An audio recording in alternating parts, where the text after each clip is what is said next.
নমস্কাৰ আকাশবাণী গুৱাহাটী কেন্দ্ৰৰ সন্ধিয়াৰ আঞ্চলিক বাতৰি পঢ়িছো জুলি শৰ্মা বৰুৱাই আৰু মোৰ সৈতে আছে ভাস্বতী চক্ৰৱৰ্তী এতিয়া প্ৰধান বাতৰিসমূহ হ'ল বিধানসভাৰ অধিৱেশনৰ দ্বিতীয় দিনা ৰাজ্যপালৰ ভাষণত চৰকাৰৰ উন্নয়নমুখী যাত্ৰা অব্যাহত ৰখাৰ প্ৰতিশ্ৰুতি আলফাৰ একপক্ষ যুদ্ধবিৰতি ইতিবাচক ইংগিত বুলি ডক্টৰ জগদীশ মুখীৰ মন্তব্য সংক্ৰমণৰ হাৰ কমিলেও ৰাজ্যত কোভিড সংক্ৰমিতৰ সংখ্যা বৃদ্ধি অব্যাহত কালি ৰাজ্যত ৮১ গৰাকী আক্ৰান্তৰ মৃত্যু কোভিডৰ পিছত দেশত ব্লেক ফাংগাছৰ আতংক শংকিত নহবলৈ স্বাস্থ্যমন্ত্ৰী কেশৱ মহন্তৰ ৰাজ্যবাসীলৈ আহ্বান আৰু আলফাৰ দ্বাৰা অপহৃত ONGCৰ কৰ্মচাৰী ৰিতুল শইকীয়া সম্প্ৰতি অসম আৰক্ষীৰ জিম্মাত সোণাৰীৰ পৰা ৰাওনা হ'ব যোৰহাটৰ নিজ ঘৰলৈ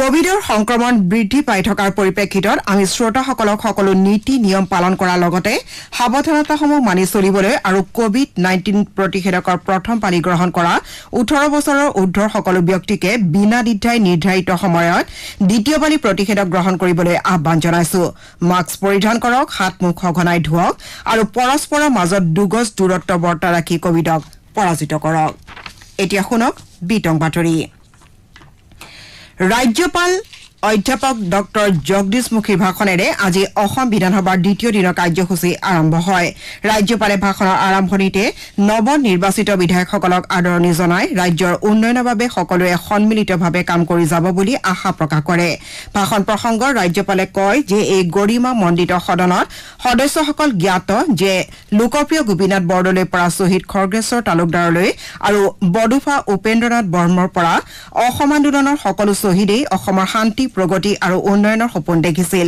পূৰ্বৱৰ্তী চৰকাৰখনে যোৱা 5টা বছৰত কৰাৰ দৰে নতুন চৰকাৰখনেও এই ক্ষেত্ৰত অধিক মনোনিৱেশ কৰিব 3 মাহৰ বাবে আলফা স্বাধীনে ঘোষণা কৰা একপক্ষীয় যুদ্ধবিৰতি ৰাজ্যৰ শান্তি আৰু উন্নয়নৰ বাবে এক ইতিবাচক পদক্ষেপ বুলি ৰাজ্যপালে মন্তব্য কৰে কোভিড অতিমাৰীৰ দ্বিতীয় লহৰৰ মুখামুখি হোৱাটো এই মুহূৰ্তত চৰকাৰৰ অগ্ৰাধিকাৰ বুলি দোহাৰি ৰাজ্যপালে প্ৰথমটো লহৰৰ সময়ত অসম চৰকাৰে এই ক্ষেত্ৰত দেশৰ ভিতৰতে উল্লেখনীয় দক্ষতা প্ৰদৰ্শন কৰা বুলি মন্তব্য কৰে এইবাৰো ইয়াৰ ব্যতিক্ৰম নহ'ব বুলি ৰাজ্যপালে আশা প্ৰকাশ কৰে অসমৰ বানপানী সমস্যা সমাধানৰ বাবে মিছন ব্ৰহ্মপুত্ৰ নিবনুৱা সমস্যা সমাধান আৰু নাৰীসকলৰ উন্নয়নৰ বাবে বিভিন্ন আঁচনি ৰূপায়ণৰ লগতে সমাজৰ সকলো শ্ৰেণীৰ উন্নয়নৰ বাবে চৰকাৰে কাম কৰি যাব বুলি তেওঁ আশা প্ৰকাশ কৰে ৰাজ্যত কোভিডৰ ব্যাপকতা এতিয়াও সামকতা নাই অৱশ্যে পূৰ্বৰ তুলনাত দৈনিক সংক্ৰমণৰ হাৰ হ্ৰাস পোৱা পৰিলক্ষিত হৈছে কোভিডৰ বিৰুদ্ধে সমগ্ৰ ৰাজ্যজুৰি ব্যাপক হাৰত টিকাকৰণ অব্যাহত আছে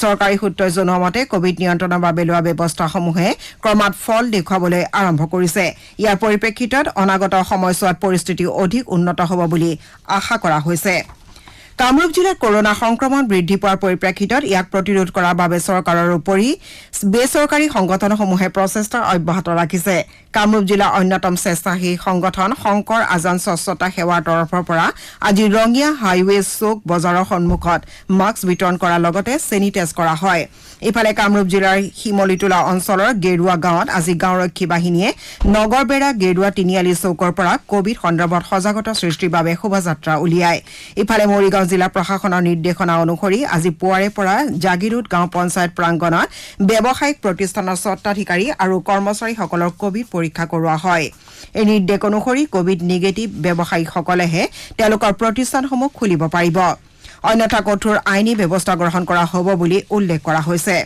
বৰপেটাৰ এটা স্বেচ্ছাসেৱী সংগঠনে আজি জিলাখনৰ বিভিন্ন স্থানত কোভিডৰ বিৰুদ্ধে সজাগতা সৃষ্টি কৰাৰ উদ্দেশ্যে বিভিন্ন কাৰ্যসূচী গ্ৰহণ কৰে বঙাইগাঁও শোধনাগাৰ কৰ্তৃপক্ষৰ উদ্যোগত তথা ঢালিগাঁও থানা আৰু উপনগৰী সুৰক্ষা বাহিনীৰ সহযোগত আজি অঞ্চলটোৰ ঢালিগাঁও দৈনিক বজাৰৰ লগতে কাজলগাঁও পৌৰসভা এলেকাৰ বিভিন্ন স্থান অগ্নি নিৰ্বাপক বাহিনীয়ে বীজাণুমুক্ত কৰে আনহাতে দৰং জিলাৰ দলগাঁও ৰাজচক্ৰৰ অন্তৰ্গত খাৰুপটীয়া চহৰৰ 1 নম্বৰ ৱাৰ্ডৰ জয়ন্তীপাৰা অঞ্চলত কোভিডৰ সংক্ৰমণ বিগত এটা সপ্তাহৰ ভিতৰত সামগ্ৰিকভাৱে বৃদ্ধি পোৱাৰ পৰিপ্ৰেক্ষিতত জিলা প্ৰশাসনে চৰকাৰী নিয়ম মতে সেই অঞ্চলটোত কণ্টেইনমেণ্ট জোন হিচাপে চিহ্নিত কৰিছে ইপিনে কাৰ্বি আংলং জিলাৰ দুৰ্যোগ ব্যৱস্থাপনা কৰ্তৃপক্ষই জিলাখনৰ বুকাজান মহকুমাৰ ৰংমংৱে 1 অংশৰ চিলিম ইংটি গাঁও আৰু ৰমংৱে 2 অংশৰ চিলিম ইংটি গাঁও দুখন 24 মেৰ পৰা পৰৱৰ্তী নিৰ্দেশ নিদিয়া পৰ্যন্ত কণ্টেইনমেণ্ট জোন হিচাপে ঘোষণা কৰিছে আকাশবাণী গুৱাহাটী কেন্দ্ৰই কোভিডৰ বিৰুদ্ধে সজাগতা সৃষ্টিৰ উদ্দেশ্যে বিভিন্ন ব্যৱস্থা গ্ৰহণ কৰিছে।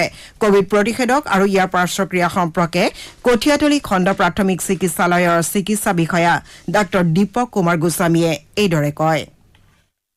কৰোনা বা কোভিড-19 এই ব্যাধিৰ যি প্ৰতিষেধক ইনজেকশ্যন দুটা ওলাইছে, এই ইনজেকশ্যন ইয়াৰ পাৰ্শ্বক্ৰিয়া সম্পৰ্কত আপোনালোক ক'ব ওলাইছোঁ। এইকাৰণে ক'ব ওলাইছোঁ যে ইয়াৰ পাৰ্শ্বক্ৰিয়া সম্পৰ্কত বহুতে ভয় খাই আছে আৰু ইয়াৰ পাৰ্শ্বক্ৰিয়া ভয় খাই থাকি বহুতে এই ইনজেকশ্যনটো ল'ব আগবাঢ়ি অহা নাছিল। অৱশ্যে বৰ্তমান বহুতো লোকে এই ইনজেকশ্যনটো ল'বলৈ আগবাঢ়ি আহিছে আৰু মই ইয়াতে ক'ব বিচাৰিছোঁ ইয়াৰ কোনো পাৰ্শ্বক্ৰিয়া বিশেষ নাই। আৰু যিখিনি পাৰ্শ্বক্ৰিয়া আছে সেইখিনি পাৰ্শ্বক্ৰিয়া সাধাৰণ পাৰ্শ্বক্ৰিয়া। সাধাৰণভাৱে জ্বৰ আহিব পাৰে, মূৰৰ বিষ হ'ব পাৰে, অলপ গাৰ বিষ হ'ব পাৰে, সাধাৰণ বমি ভাৱ হ'ব পাৰে আৰু এইটো এটা ভাল লক্ষণ। কাৰণ এই পাৰ্শ্বক্ৰিয়াটো এটাই গম পাব পাৰি যে পাৰ্শ্বক্ৰিয়া হ'লে এই ইনজেকশ্যনটোৱে বা ভেকচিনটোৱে সুন্দৰ কাম কৰিছে আৰু এইটো খুব বেছি 48 ঘণ্টাৰ ভিতৰত গোটেই শৰীৰত ধুনীয়াকৈ মিলি যায়। গতিকে আপোনালোকে এটা কথাই চিন্তা কৰিব, অতি মাৰি ইয়াক প্ৰতিৰোধ কৰিবলৈ যিখিনি ব্যৱস্থা চৰকাৰে গ্ৰহণ কৰিছে, দুটা ইনজেকশ্যন, এটা কোভিচিল্ড, এটা কোভেক্সিন, এই দুটা ইনজেকশ্যন চৰকাৰী বিধি অনুযায়ী যিমান বয়সৰ পৰা কিমান বয়সলৈকে এইখিনি দিয়া আছে আপোনালোক সকলোৱে গম পায় যে বৰ্তমানে 18 পৰা 45 বছৰ দিয়া হৈ আছে। যদি কিবা সুবিধা পোৱা যেন পায় সাধাৰণভাৱে অলপ গৰম পানী খাব, নেমু ৰস খাব বা আদা চাহ, ঠিক তেনেকুৱা ধৰণৰ বস্তু খাব, খুব সুস্থভাৱে থাকিব পাৰিব। গতিকে এই ভেকচিনৰ কোনো পাৰ্শ্বক্ৰিয়াৰ প্ৰতি চিন্তা নকৰিব, সকলোৱে এই ভেকচিনটো ল'বলৈ আগবাঢ়ি আহক। স্বাস্থ্যমন্ত্ৰী কেশৱ মহন্তই আজি কোভিড পৰিস্থিতি পৰ্যালোচনা কৰাৰ উদ্দেশ্যে দৰং জিলা ভ্ৰমণ কৰে। তেওঁ প্ৰথমে মঙলদৈ অসামৰিক চিকিৎসালয়ত স্থাপন কৰা জিলাখনৰ একমাত্ৰ কোভিড হস্পিটেলখন পৰিদৰ্শন কৰি হস্পিটেল কৰ্তৃপক্ষৰ পৰা কোভিড ৰোগীৰ আছুতীয়া চৌহদত বিচনাৰ সংখ্যা, ৰোগীৰ বাবে অক্সিজেনৰ সা সুবিধা আদি যাৱতীয় আন্তঃগাঁথনিৰ বুজ লয়। তেওঁ লগতে অহা সপ্তাহৰ ভিতৰত চিকিৎসালয়খনৰ ICU কক্ষ কাৰ্যক্ষম কৰি তোলাৰ বাবে যাৱতীয় ব্যৱস্থা গ্ৰহণ কৰিবলৈ জিলা উপায়ুক্তক নিৰ্দেশ দিয়ে। পিছত স্বাস্থ্যমন্ত্ৰীগৰাকীয়ে জিলাখনৰ প্ৰশাসনিক আৰু স্বাস্থ্য বিভাগৰ শীৰ্ষ বিষয়াসকলৰ সৈতে এখন পৰ্যালোচনা বৈঠকত মিলিত হয়। বৈঠকত জিলাখনৰ চিপাঝাৰৰ দুনি আৰু দলগাঁৱৰ 50খন বিচনাযুক্ত আদৰ্শ চিকিৎসালয় দুখন কোভিড আছুতীয়া চিকিৎসালয়লৈ ৰূপান্তৰ কৰাৰ সিদ্ধান্তৰ কথা প্ৰকাশ কৰে। এইখিনিতে উল্লেখ কৰিব পাৰি যে কোভিডৰ দ্বিতীয়টো লহৰত জিলাখনত এতিয়ালৈকে 4,300ৰো অধিক লোক কোভিড-19ত আক্ৰান্ত হৈছে আৰু 37 গৰাকী লোকৰ এই ৰোগত মৃত্যু ঘটিছে। ৰাজ্যৰ কোভিড ৰোগীসকলৰ চিকিৎসাৰ সুবিধা হোৱাকৈ ভাৰতীয় ষ্টেট বেংকৰ উত্তৰ পূব চক্ৰই SBI ফাউণ্ডেশ্যনৰ সহযোগত গুৱাহাটী চিকিৎসা মহাবিদ্যালয় হাস্পতাললৈ 120খন ICU বিচনা আগবঢ়াইছে। বেংকটোৰ মুখ্য মহাপ্ৰবন্ধক RS ৰমেশে মুখ্যমন্ত্ৰী ডঃ হিমন্ত বিশ্ব শৰ্মাৰ হাতত আজি ICU বিচনাৰ অনুমোদন পত্ৰ প্ৰদান কৰে। আনহাতে ডালমিয়া চিমেণ্ট ভাৰত লিমিটেডে হোজাই চৰকাৰী চিকিৎসালয়ত প্ৰতি ঘণ্টাত 30 ঘনমিটাৰ অক্সিজেন উৎপাদন ক্ষমতা সম্পন্ন অক্সিজেন উৎপাদনকাৰী প্ৰকল্প স্থাপন কৰিব। মুখ্যমন্ত্ৰী ডঃ শৰ্মাই সংস্থা দুটাক এই সহায় আগবঢ়োৱাৰ বাবে ধন্যবাদ জ্ঞাপন কৰে আৰু এই পদক্ষেপে ৰাজ্যখনৰ কোভিড চিকিৎসা সেৱা অধিক শক্তিশালী কৰিব বুলি মত পোষণ কৰে। আপোনালোকে বাতৰি শুনিছে আকাশবাণী গুৱাহাটী কেন্দ্ৰৰ পৰা। শ্ৰোতাসকলে এই বাতৰি আমাৰ YouTube channel AIR news Guwahati অথবা নিউজ অন AIR এপ যোগেও শুনিব পাৰিব। এতিয়া পৰৱৰ্তী বাতৰি শুনক ভাস্বতী চক্ৰৱৰ্তীৰ পৰা। কেন্দ্ৰীয় স্বাস্থ্য আৰু পৰিয়াল কল্যাণ মন্ত্ৰালয়ে ক'লা ভেঁকুৰ অৰ্থাৎ মিউকৰ মাইকোচিছৰ বৰ্ধিত সংক্ৰমণলৈ চাই সকলো ৰাজ্য আৰু কেন্দ্ৰশাসিত অঞ্চলক এক ভেঁকুৰজনিত ৰোগ নিয়ন্ত্ৰণৰ প্ৰস্তুতিৰ পৰ্যালোচনা চলাবলৈ কৈছে। কেন্দ্ৰীয় স্বাস্থ্য মন্ত্ৰালয়ে আটাইবোৰ ৰাজ্য আৰু কেন্দ্ৰশাসিত অঞ্চলৰ মুখ্য সচিব আৰু প্ৰশাসকক লৈ এই সন্দৰ্ভত এখন পত্ৰ প্ৰেৰণ কৰিছে। এই পত্ৰত মন্ত্ৰালয়ে কোভিড হাস্পতাল আৰু অন্য স্বাস্থ্য যতন কেন্দ্ৰত ক'লা ভেঁকুৰ ৰোগৰ সম্প্ৰসাৰণ ৰোধ কৰাৰ বাবে সতৰ্কতামূলক ব্যৱস্থা গ্ৰহণ কৰিবলৈ আহ্বান জনাইছে। কেন্দ্ৰীয় স্বাস্থ্য মন্ত্ৰালয়ে হাস্পতাল সংক্ৰমণ নিয়ন্ত্ৰণ কমিটি গঠন কৰিবলৈ আৰু এগৰাকী নোডেল বিষয়া নিয়োগ কৰিবলৈ কৈছে। মন্ত্ৰালয়ে লগতে হাস্পতাল আৰু স্বাস্থ্য কেন্দ্ৰসমূহত সংক্ৰমণ নিয়ন্ত্ৰণ কাৰ্যসূচী ৰূপায়ণ কৰিবলৈ নিৰ্দেশ দিছে। স্বাস্থ্যকৰ্মী আৰু অন্য ৰোগত ভুগি থকা কোভিড ৰোগীসকলৰ সুৰক্ষা সুনিশ্চিত কৰাৰ বাবে সংক্ৰমণ নিয়ন্ত্ৰণৰ সতৰ্কতামূলক ব্যৱস্থা গ্ৰহণত মন্ত্ৰালয়ে গুৰুত্ব আৰোপ কৰিছে। স্বাস্থ্য কেন্দ্ৰসমূহত সংক্ৰমণ নিয়ন্ত্ৰণৰ বাবে ৰাষ্ট্ৰীয় নিৰ্দেশাৱলী ৰূপায়ণ কৰিবলৈ সম্ভৱপৰ সকলো সহায় আগবঢ়োৱা হ'ব বুলি স্বাস্থ্য আৰু পৰিয়াল কল্যাণ মন্ত্ৰালয়ে ৰাজ্য আৰু কেন্দ্ৰশাসিত অঞ্চলসমূহক আশ্বাস প্ৰদান কৰিছে। ইপিনে ৰাজ্যৰ স্বাস্থ্যমন্ত্ৰী কেশৱ মহন্তই ক'লা ভেঁকুৰক লৈ আতংকিত নহ'বলৈ ৰাজ্যবাসীৰ প্ৰতি আহ্বান জনাইছে। নিষিদ্ধঘোষিত আলফা স্বাধীনে ONGCৰ অপহৃত কৰ্মচাৰী ৰিতুল শইকীয়াক মুকলি কৰি দিছে। ভাৰত ম্যানমাৰ সীমান্তৰ লংমা গাঁৱত শইকীয়াক মুকলি কৰি দিয়া হয়। ইয়াৰ পিছতে আজি পুৱা প্ৰায় 7 বজাত আন্তৰ্জাতিক সীমান্ত অতিক্ৰম কৰি শইকীয়াই ভাৰতত প্ৰৱেশ কৰে। উল্লেখযোগ্য যে যোৱা 21 এপ্ৰিলত ONGCৰ আন 2জন কৰ্মচাৰীৰ সৈতে আলফা স্বাধীনে লাকুৱাৰ পৰা শইকীয়াক অপহৰণ কৰিছিল। অপহৃত 2জন ONGCৰ কৰ্মচাৰীক সংগঠনটোৱে ইতিমধ্যে মুকলি কৰি দিছিল যদিও ৰিতুল সংগঠনটোৰ জিম্মাত ম্যানমাৰত আছিল। মুখ্যমন্ত্ৰী ডক্টৰ হিমন্ত বিশ্ব শৰ্মাই আনুষ্ঠানিকভাৱে দায়িত্ব লোৱাৰ পাছতে ৰিতুল শইকীয়াই মুকলি কৰি দিবলৈ সংগঠনটোৰ প্ৰতি আহ্বান জনাইছিল। এই আহ্বানৰ প্ৰতি সঁহাৰি জনাই আলফাৰ সেনাধ্যক্ষ পৰেশ বৰুৱাই ONGCৰ কৰ্মচাৰীগৰাকীক মুকলি কৰি দিয়ে। শইকীয়া সম্প্ৰতি অসম আৰক্ষীৰ জিম্মাত আছে আৰু তেওঁক সোণাৰী থানালৈ অনা হৈছে। সোণাৰীৰ পৰা তেওঁ যোৰহাটৰ নিজা ঘৰলৈ ৰাওনা হ'ব। মুখ্যমন্ত্ৰী ডক্টৰ হিমন্ত বিশ্ব শৰ্মাই অপহৃত ONGCৰ কৰ্মচাৰী ৰিতুল শইকীয়াক মুক্তি কৰি দিয়াৰ বাবে এটা টুইটযোগে আলফা স্বাধীনৰ প্ৰতি কৃতজ্ঞতা জ্ঞাপন কৰিছে। আনহাতে শইকীয়াৰ মুক্তিৰ প্ৰক্ৰিয়াটো ত্বৰান্বিত কৰাৰ ক্ষেত্ৰত পথ প্ৰদৰ্শন কৰাৰ বাবে মুখ্যমন্ত্ৰীয়ে কেন্দ্ৰীয় গৃহমন্ত্ৰী অমিত শ্বাহৰ শলাগ লৈছে। আলফাৰ এই পদক্ষেপে ৰাজ্যখনত শান্তি আৰু উন্নয়নত পৰিৱেশ সৃষ্টিৰ উল্লেখনীয় ভূমিকা গ্ৰহণ কৰিব বুলিও আশা প্ৰকাশ কৰিছে। আকাশবাণী গুৱাহাটীৰ আঞ্চলিক বাতৰি বিভাগৰ আজি নিশা 8 বজাৰ দৃষ্টিপাত অনুষ্ঠানত COVID-19 ব্যৱস্থাপনা শীৰ্ষক অনুষ্ঠান প্ৰচাৰ কৰা হ'ব। অনুষ্ঠানত চিকিৎসা শিক্ষা সঞ্চালক ডাঃ অনুপ কুমাৰ বৰ্মন মুখ্য অতিথি হিচাপে উপস্থিত থাকিব। অনুষ্ঠানটিৰ আঁত ধৰিব মানস প্ৰতিম শৰ্মাই। শ্ৰোতাসকলে অনুষ্ঠানটো চলি থকা সময়ত 0361-266-1876 আৰু 266-2325 নম্বৰলৈ ফোন কৰি পোনপটীয়াকৈ অংশ ল'ব পাৰিব। বিশ্ব ঐতিহ্য ক্ষেত্ৰ মানাহ ৰাষ্ট্ৰীয় উদ্যানত জীৱ-জন্তু বিশেষকৈ ঢেকীয়াপতীয়া বাঘৰ সংখ্যা আশানুৰূপ ধৰণে বৃদ্ধি পাইছে। উদ্যানখনৰ সঞ্চালকগৰাকীয়ে জানিবলৈ দিয়া মতে 2010 বৰ্ষৰ গণনাত উদ্যানখনত 10টাকৈ ঢেকীয়াপতীয়া বাঘ পোৱা গৈছিল যদিও 2019-20 বৰ্ষৰ গণনাত এই সংখ্যা 3 গুণ অৰ্থাৎ 30টালৈ বৃদ্ধি পায়। উদ্যানখনত বাঘৰ সংখ্যা এনেদৰে বৃদ্ধি পোৱাৰ বাবে আন্তঃৰাষ্ট্ৰীয় সংস্থা গ্লোবেল টাইগাৰ ফৰাম চমুকৈ GTF-এ যুটীয়াভাৱে মানাহ ৰাষ্ট্ৰীয় উদ্যান আৰু ভূটানৰ ৰাষ্ট্ৰীয় উদ্যান ৰয়েল মানাহলৈ সন্মানীয় কনজাৰভেশ্যন এক্সিলেন্স এৱাৰ্ড 2020 আগবঢ়াইছিল।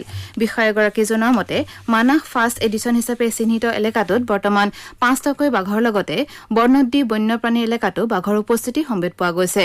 উল্লেখযোগ্য যে বিগত বৰ্ষৰ কৰোনা কালৰ সময়ছোৱাত ৰাষ্ট্ৰীয় উদ্যানখন প্ৰায় 7 মাহ বন্ধ থকাৰ পাছত 2 অক্টোবৰত উদ্যানখন পৰ্যটকৰ বাবে মুকলি কৰি দিয়া হৈছিল। কৰোনাৰ দ্বিতীয়টো লহৰৰ প্ৰাদুৰ্ভাৱৰ পৰিপ্ৰেক্ষিতত চলিত মাহৰ 5 তাৰিখৰ পৰা উদ্যানখন পৰ্যটকৰ বাবে সম্পূৰ্ণৰূপে বন্ধ কৰি দিয়া হৈছে। কৰোনা নিয়ন্ত্ৰণৰ বাবে চৰকাৰে গ্ৰহণ কৰা লকডাউনকে ধৰি বিভিন্ন পদক্ষেপৰ বাবে বন্যজন্তুৰ সংখ্যা আশানুৰূপভাৱে বৃদ্ধি পোৱা বুলি অনুমান কৰা হৈছে। বন্যপ্ৰাণীৰ এই সংখ্যা বৃদ্ধিয়ে প্ৰকৃত প্ৰেমীসকলৰ বাবে আশাৰ বতৰা কঢ়িয়াই আনিছে। উচ্চতৰ মাধ্যমিকৰ স্নাতকোত্তৰ শিক্ষকৰ টেট পৰীক্ষাৰ সংশোধিত ফলাফলসমূহ আজি ঘোষণা কৰা হৈছে। শিক্ষামন্ত্ৰী ডঃ ৰণোজ পেগুৱে টুইটাৰযোগে জনাইছে যে পৰীক্ষাৰ্থীসকলে ssa.assam.gov.in আৰু sebaonline.org নামৰ ৱেবছাইট দুটাত পৰীক্ষাৰ ফলাফলসমূহ লাভ কৰিব।